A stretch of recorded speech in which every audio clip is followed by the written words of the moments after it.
Alright guys, what's going on? Welcome in. So look, it's episode 4 of the coaching profile series, and in this one we're going to be talking about one of my favorite candidates out there. I know he's not the hottest name, I know he's not the most popular guy, but it's Matt Eberflus, defensive coordinator, Indianapolis Colts. Now when you watch this Colts defense play on a consistent basis, right, you'll definitely notice similar things on a week-to-week basis. Okay, players really fly around the football field, they attack the they flock to the football, they want the contact, they want to wrap up in open field, they want to take the football away, they want to impose their will.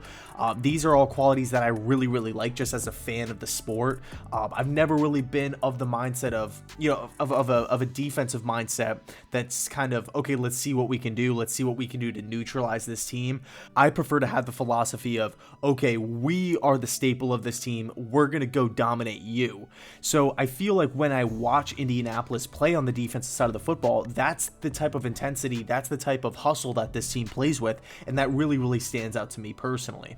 So you're starting to look for different qualities about the Indianapolis Colts defense, about Matt Eberflus himself, things that really just pop off the page at you, and really the first thing that I feel like needs to be talked about, overall player development on the defensive side of the football. Is this team filled with a bunch of Jalen Ramseys, Khalil Macks, Aaron Donald, JJ Watts? No. TJ Watts? No. This team has one star on the defensive side of the football that they acquired, that they went out and they acquired. They traded one first-round pick for DeForest Buckner. Everybody else is kind of either a cast off of another team or they were a draft pick. I mean, nobody, like, I feel like, yeah, like everybody loves to talk about, you know, the superstars of today's game, right? The Jalen Ramseys of the world, the Marcus Peters of the world at cornerback. But who's talking about Kenny Moore? Kenny Moore is dominant. Kenny Moore is having a really solid season. I feel like nobody talks about him. Obviously, Darius Leonard's a complete tank back there at linebacker, but who's talking about Julian Blackmon? Like, I feel like the Colts defense does not get enough credit. Like, they have players on the team, young players that are just producing. And even look at a guy like Xavier Rhodes as another example. Okay, this is a guy who, obviously former first-round pick to Minnesota. Kind of a rocky start to his career, then he surges up, and then his play starts trickling downwards, and then all of a sudden, the Vikings part ways with him. It is what it is. They want to move on. He's definitely declining in his career. Sounds a cheap short contract with the Colts. This dude immediately bounces back. Now, he's not top 3 or top 5 cornerbacker in the league or anything like that, but what stands out to me is I feel like every single player on this Colts defense, no matter if you're a veteran player, a young player, you were drafted by the team, whatever the case may be, you will be put in a position to have success and you will make an impact. That's huge for me personally, because you're taking a look at the Jets defense. It's filled with young guys. You're looking at the cap space that this team has. We have a lot of it. You're looking at the draft picks. We have a lot of draft picks, okay? Not only just for this season, but the following season, right? So 2022, if we can get a guy like Matt Eberflus in the building, and maybe he could bring over some of these members of the Colts defensive staff to join him in New York, I think that would be a really solid pairing as far as coaches plus personnel. So another quality that really stands out to me personally, this is just something that I admire just as a fan of the sport. When you're taking a look at the Colts defense as a whole, as a unit, and you're comparing it to every other defense out there, teams like the Pittsburgh Steelers, the LA Rams, the Baltimore Ravens, you're looking at those teams and you're saying to yourself, okay, yeah, those are great defenses. Those are, top 5, top 8 style of defenses, but they should be. I mean, the cornerback play is great. The pressure off the edge. I mean, they have superstars all over the field. The Indianapolis Colts are in that discussion, but they don't have those style of rosters, right? People look at the roster and they're like, okay, a bunch of middle round draft picks. That's it. Everybody seems to be shocked at how the Colts play defense, or really the success that the Colts defense has on a year-to-year basis, okay? But they don't have the rosters like Pittsburgh and Baltimore and, all these great defenses out there. This isn't a team that, picked a Chase Young at spot number 2, or picked a Joey Bosa, or picked a Nick Bosa.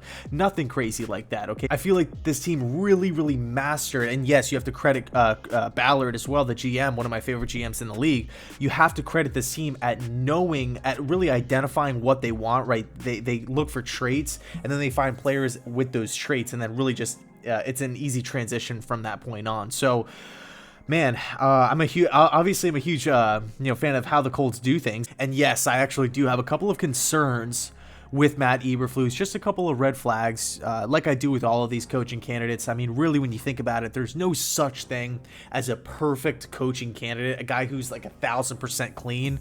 There's always some bit of concern, some bit of fear of the unknown, if you will. So the first concern I have, the first thing that makes me pause, is the slow starts.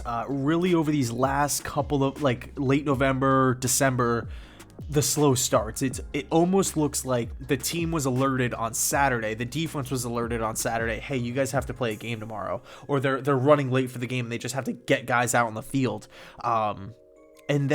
So they just start the game. It's like a little rocky. It's just a little. It's not a polished product in the first quarter, second quarter. But then once halftime hits, typically the team just completely, the adjustments are made and everything is smooth sailing from there. It's the slow starts, and then they can bounce back with the offense. Obviously coming back in these games. So the slow starts do bother me. Now that obviously was not the case in the Steeler game that we just witnessed last week. Actually, the opposite. They started the game perfectly. I mean, it was a great defensive performance, and then the Steelers just started firing on all cylinders, and people are going to overblow that and say, oh, the Colts defense sucks, they're not as good, but, the Steeler team is a double-digit win squad. They're fighting for the second seed in the AFC.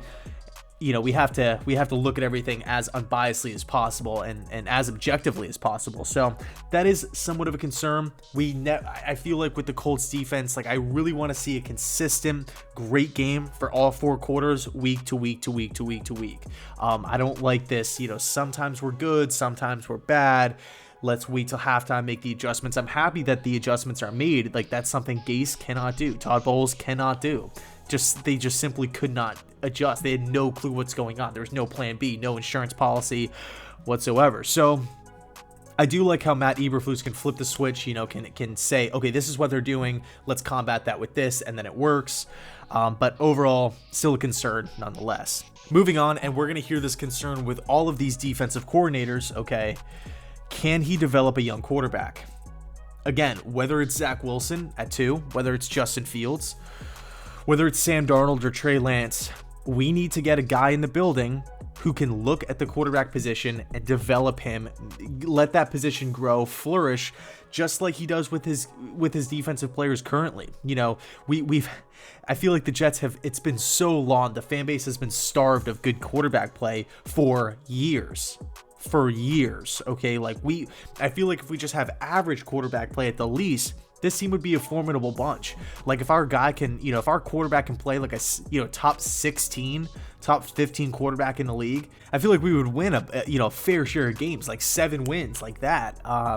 Because the quarterback play just simply isn't there. It's the decision making, it's the turnovers, it's, the poor mechanics and whatnot. And I'm not just talking about Sam Darnold. I mean, you go back, Josh McCown and like all these different guys, like Fitzpatrick back in 2016, Geno Smith, before that, even Mark Sanchez. We really need to emphasize the quarterback position. We need to get this position to grow, to flourish, to blossom down the line.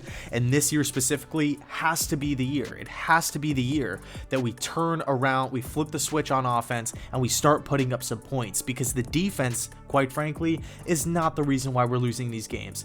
It wasn't because of Greg Williams. It's not because of Frank Bush. It's not because of, the trade of Jamal Adams. It's not because CJ Mosley opted out. It's because the offense, the quarterback play, the play calls, the overall offensive system completely sucks. That's the bottom line. We're pretty much dead last in so many different offensive categories. We cannot get another guy in the building that has no clue what's going on the offensive side of the football. But I will say this. From Eberflus coming from Indianapolis, from his ability to adjust on the fly, for him to develop his defensive players along the way, I feel as though, and by the way, obviously Eberflus does not have the luxury of just signing whoever the hell he wants on the defensive side of the football. His responsibility is to develop these guys. I think I would assume it would be a huge point of emphasis as he targets different staff members, right? Quarterbacks coach, offensive coordinators. Look at a guy like Ken Dorsey, QB coach from Buffalo. He was a guy who I really, really would like to bring in, possibly as an offensive coordinator. We'll see. So those are really just the 2 small concerns I have, but all all in all, I really like Eberflus. I would definitely give this one a thumbs up. Eberflus has been my guy. You probably, I've been talking about him, ad nauseum for whatever, I remember talking about bringing Eberflus in for an interview back when we were hiring looking at different guys to replace Todd Bowles. He's been on my radar for a long, long time. And again, I know he's not the big, the sexy name. He's not the B-enemy. He's not the Jim Harbaugh. He's not even in Arthur Smith, for example. Nobody's really talking about. He's kind of flying under the radar, but he's definitely my guy. I like him a lot. So I'll leave it there. Let me know your thoughts down below in the comment section. And as always, thanks so much for watching, and go Jets.